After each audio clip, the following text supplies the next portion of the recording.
Hello everyone. Today we're going to talk about Bitcoin, which is trading around $116,500. We'll keep it brief, but get straight to the point. So, we'll start not with the daily candles on our chart, but with the weekly ones. On the weekly candles, last week we saw a reversal pattern called a bullish engulfing. Let's take a closer look at it. This little guy with glasses or with big eyes is left over from our previous review. So, what do we have here? We have two previous weeks that are green. They engulfed the preceding red week, and this supports growth and a trend reversal on the weekly time frame. Maybe this is a local reversal, maybe a global one, we'll see. But the target for this growth was the base of the previous red candle. That is, the level is roughly $117,400. And we reached this level during the current week. That's it, the target has been met. Now our structure hasn't changed. For now, the current week remains green. Now let's turn off the sound. Oh, it's already off. The current week remains green for us. We don't know yet how it will close, but we have no reason to talk about shorting on the weekly time frame. So, the next target is the very first red candle.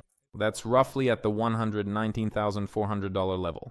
Notice this is the top of the trading range where we were moving around for 1, 2, 3, 4, 5 weeks. Yes, over a month. Accordingly, based on the weekly candles, we have a long position.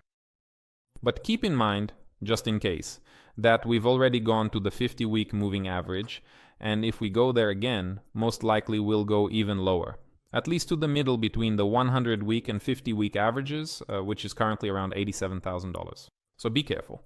At the same time, I want to remind you that the Federal Reserve recently, just a few days ago, lowered the interest rate by 0.25 percentage points, 0.25%. And accordingly, well, it seems like this is positive for the economy.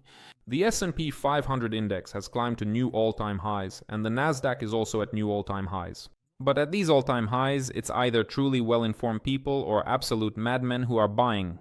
Nevertheless, Bitcoin still has every opportunity to go up, primarily because the stock market is steadily rising. Now let's switch to the daily time frame and take a quick look at what we have here.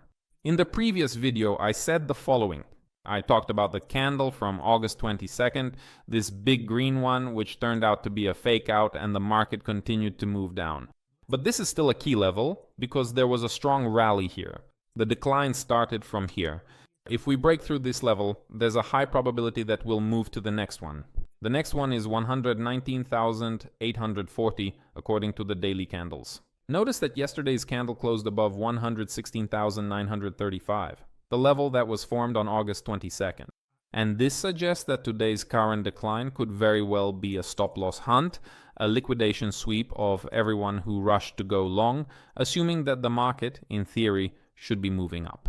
Well, the weekly candles say this directly, and the daily candles hint at it by the fact that yesterday closed above an important level. Therefore, to make the right and well-informed decision whether to go long or not, you truly need to patiently wait for the specific situation where the daily candle closes above 116,935 once again. If that crucial event happens today, then it happens today. It could happen tomorrow, the day after, or on some other day. But the main thing is that it shouldn't happen 2 weeks from now, right? That is, it should happen within the next 1 or 2 days. Because if we stay below this level for a long time, it could be a distribution phase followed by a deeper decline. But for now, we assume that stop losses are being triggered before Bitcoin continues its upward movement towards around $119,500, $120,000, or maybe even to this level of $123,300. The stock market, I emphasize, is giving Bitcoin the opportunity to do this as well. That's probably all for now. Subscribe and leave your comments. See you next time. Goodbye.